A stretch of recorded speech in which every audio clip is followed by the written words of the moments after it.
உலகத்தாய் உறவுகளுக்கு வணக்கம். நான் உங்கள் பிரபாகரன். மெய்யொலியால் எண்ணம் போல் வாழ இன்று நாம் பார்க்க போகும் பதிவு தைரியம்.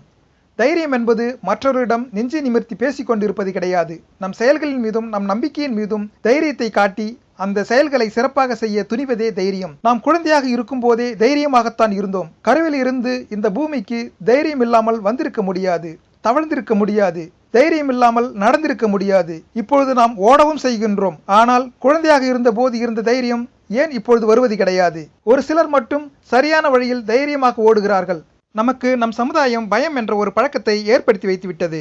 தைரியமாக இருந்த நம்மை அந்த தைரியத்தை சரியான முறையில் பழக்கப்படுத்தாமல் பயம் என்ற பலகீனத்தை பழக்கப்படுத்தி விட்டார்கள். தைரியத்தை ஒரு செயலுக்கு பயன்படுத்துவதற்கு முன்பு அந்த செயல் சரியானதா என்று ஆராய்தல் வேண்டும். பிறகு அந்த செயல் செய்ய சரியான திட்டங்கள் போட்டு அந்த திட்டத்தின் மேலும் உன் நம்பிக்கையின் மேலும் தைரியத்தை காட்டினால் அந்த செயல் கண்டிப்பாக வெற்றியடையும். உலகத்தில் வெற்றியாளர்கள் தைரியத்தை அப்படித்தான் பயன்படுத்தி வாழ்வில் வெற்றியாளராகவோ சாதனையாளராகவோ மாறுகிறார்கள். எனவே சரியான செயல் பிளஸ் சரியான திட்டம் பிளஸ் முழு நம்பிக்கை பிளஸ் தைரியம் ஈக்குவல் டு உறுதியான வெற்றி என்பதை நினைவில் கொள்ளுங்கள். நீங்கள் கேட்கலாம், இவை அனைத்தும் இருந்தால் போதுமா? எனக்கு பொருளாதாரம் இல்லை, நான் உடலளவில் மெலிவானவன், குள்ளமானவன், கருப்பானவன், படிப்பில்லாதவன், நான் எப்படி இந்த காரியத்தில் வெற்றி பெற முடியும் என்று. இதெல்லாம் உன் சமூக பழக்க வழக்கங்கள் உன்னை தாழ்த்தி உன் தாழ்வு மனப்பான்மையை வளர்த்து வைத்திருக்கிறது. பயம் என்பதும் தாழ்வு மனப்பான்மை என்பதும் பழக்க வழக்கங்கள் தான். அவற்றை பயிற்சிகள் மூலம் மாற்றிக்கொள்ளலாம். தாழ்வு மனப்பான்மை முற்றிலும் ஒழித்தவர்கள்தான் தைரியமானவர்களாக மாற முடியும். தாழ்வு மனப்பான்மை என்பது உங்களுக்கு நீங்களே கொடுக்கும் மிக கொடுமையான தண்டனை. என்னை இந்த சமூகத்தில் யாரோ ஒருவர் தைரியம் இல்லாதவன், அவனால் இதை செய்ய முடியாது என்று கூறினால் அது அவன் புரிதல். நானே என்னை தைரியம் இல்லாதவன் என்றும் என்னால் அதை செய்ய முடியாது என்றும் நினைத்தால் அது என் பிரச்சனை. முதலில் என்னை நான் மாற்றிக்கொள்ள வேண்டும். அப்போதுதான் நான் செய்யும் செயல்களும் எனக்கு கட்டுப்படும். இந்த உலகத்தில் மனித பிறவிகளாக பிறந்த எல்லாராலும் எல்லா வேலைகளும் செய்ய முடியும். அவரவர் விருப்பங்கள் அவரவர் எண்ணங்களின் அளவுதான் அவர்களின் வாழ்க்கையை தீர்மானிக்கிறது.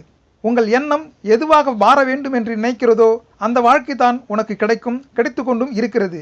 எனவே உயர்ந்த எண்ணத்துடன் வாழ பழகிக் கொள்ளுங்கள். எப்பொழுதும் நேர்மறையான சிந்தனைகளுடன் இருக்க பழகிக் கொள்ளுங்கள். வெற்றியாளர்களை படியுங்கள், சாதனையாளர்களை ஆராயுங்கள். உனக்கு என்ன வேண்டுமோ அதை உனக்கு முன் யாரோ ஒருவன் பெற்றுவிட்டார். அவர் பயிற்சிகளை ஆராய்ந்து நகலிடுங்கள். உங்கள் வாழ்விலும் அவற்றை அப்படியே செயல்படுத்துங்கள். அவரை விட பெரிய வெற்றி உனக்கு காத்து கொண்டு இருக்கிறது.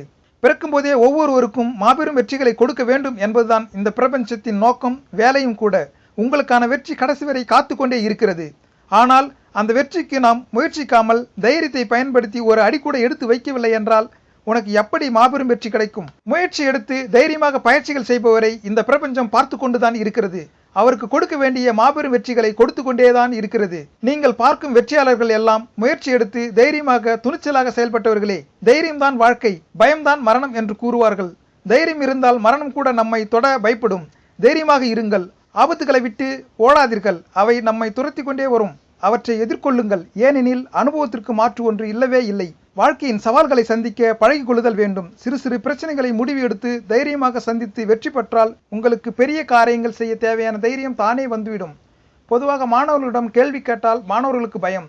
சரி, நீ கேள்வி கேள் என்றாலும் பயம். இதேபோல்தான் நம்மில் பல பேர் தீய செயல்களை செய்பவர்களை எதிர்த்து கேள்வி கேட்க கூட பயந்து தன் வாழ்க்கையை பயத்திலேயே முடிக்கிறார்கள். சரி, மற்றவர்களை பார்த்து கேள்வி கேட்க தேவையில்லை. உன்னை பார்த்து நீயே கேள்வி கேளுங்கள். நான் ஏன் இப்படி இருக்கின்றேன்? நான் ஏன் வெற்றியாளராக முடியாது? ஏன் இந்த செயலை செய்ய முடியாது? செய்துதான் பார்ப்போமே என்று கேள்வி கேளுங்கள். உனக்குள் ஒன்று தோன்றும். அது உன் வெற்றிக்கான வழியாக இருக்கும். ஒரு செயலை முதலில் செய்யும் போது பயம் தோன்றும். அதில் வெற்றி பெற்றாலோ தோல்வி அடைந்தாலோ உன் பயம் உன்னை விட்டு ஓடிவிடும். ஒரு செயலை செய்ய நீ துணிவதுதான் தைரியம். இதைத்தான் திருவள்ளுவர் இடனறிதல் என்ற அதிகாரத்தில் அஞ்சாமை அல்லால் துணை வேண்டா எஞ்சாமை எண்ணி இடத்தால் செயின். ஒரு செயலுக்குரிய வழிமுறைகளை குறையின்றி சிந்தித்து செய்யும் இடத்தில் தைரியம் ஒன்றே போதும், வேறு துணை தேவையில்லை என்கின்றார். உனக்கு கஷ்டம் கொடுத்து அதை தைரியமாக சந்திக்கிறாயா என்று இந்த பிரபஞ்சம் உனக்கு தைரியத்தை வளர்க்க வாய்ப்புகள் கொடுக்கும். அதை கூட சந்திக்காமல் அதிலிருந்து தப்பிக்க முயற்சி செய்தால் உனக்கு இந்த பிரபஞ்சம் வைத்திருக்கும் இலக்கு, வெற்றி, பணம், பதவி இவற்றை தவற விடுகிறாய் என்று தெரிந்து கொள்ளுங்கள். நமக்கு பயத்தை விட ஒரு துரோகி யாரும் இருக்க முடியாது. ஒரு விவசாயி தான் பல நாள் சாப்பிடாமல் பாதுகாத்து வைத்திருந்த விதைகளை மண்ணில் போடுகிறான். அது விளையும் என்ற நம்பிக்கை, தைரியம் அவனுக்கு இருக்கிறது. வீரியமில்லாத சில விதைகள் மண்ணாகிறது. வீரியமுள்ள விதைகள் விளைச்சலை கொடுப்பதால் தான் நமக்கு உணவு கிடைக்கிறது. நீங்கள் வீரியமில்லாத விதைகளாக மண்ணில் புதைவதா, வீரியமிக்க விதைகளாக விளைச்சல் தருவதா என்று நீங்கள் தான் தீர்மானிக்க வேண்டும். அந்த விவசாயி போல் தைரியமாகவும் நம்பிக்கையாகவும் வாழுங்கள். பிறந்துவிட்டோம் என்று வாழாமல் இனி பிறக்கப் போவதில்லை என்று நினைத்து இந்த உலகம் உனக்கானது, இவற்றில் உங்கள் வெற்றி பதிவுகளை பதிய வைக்க வாழுங்கள். உங்களுக்குள் பேராற்றல் பெரும் சக்தி ஒளிந்து கொண்டு இருக்கிறது. உங்களை நீங்களே நம்பி துணிச்சலுடன் செயல்பட்டால்தான் அந்த சக்தி வெளிப்படும். நீங்கள் எப்பொழுது அழைப்பீர்கள் என பேராற்றல் பெரும் சக்தி உனக்காக காத்து கொண்டிருக்கிறது. இந்த உலகம் உன்னை எப்படி வேண்டுமானாலும் பேசும். போராடும் போது வீண் முயற்சி என்பார்கள், வெற்றி பெற்ற பின் விடாமுயற்சி என்பார்கள். எனவே உன் இலக்குகளை அடையும் வரை உன் காதுகளையும் அடைத்துக் கொள்ளுங்கள். நோக்கம் எது என்பதை முதலில் தீர்மானி, அதுவே இலக்கு என்பதை உறுதி செய்து கொள். கையில் பணமில்லையே, உடலில் வலுவில்லையே, உதவி செய்ய நண்பர்கள் இல்லையே என்றெல்லாம் யோசித்து நேரத்தை வீணாக்காதே. எதற்கும் பயப்படாதே, தயங்காதே. இலக்கை நோக்கி அடியெடுத்து வை. தொடர்ந்து முன்னேறு. சோதனைகள் விலகும், பாதைகள் தெளிவாகும். நோக்கத்தை அடைந்தே தீருவாய். அதை யாராலும் தடுக்க முடியாது என்று சாமி விவேகானந்தர் கூறியுள்ளார். ஆம் நண்பர்களே, ஒரு செயலை தொடங்கும் முன் திட்டம் போட தயங்காதே. தொடங்கிய பின் நடுங்காதே. இடையில் நீ உறங்காதே. வேதனையை கண்டு பதுங்காதே. சாதனை செய்வாய், கலங்காதே. தைரியமாக உன் கனவை கையில் எடுத்துக்கொண்டு ஓடு. ஒரு நாள் நிச்சயம் விடியும். அது உன்னால் மட்டுமே முடியும். மீண்டும் ஒரு நல்ல பதிவோடு சந்திக்கின்றேன். நான் உங்கள் பிரபாகரன். நன்றி.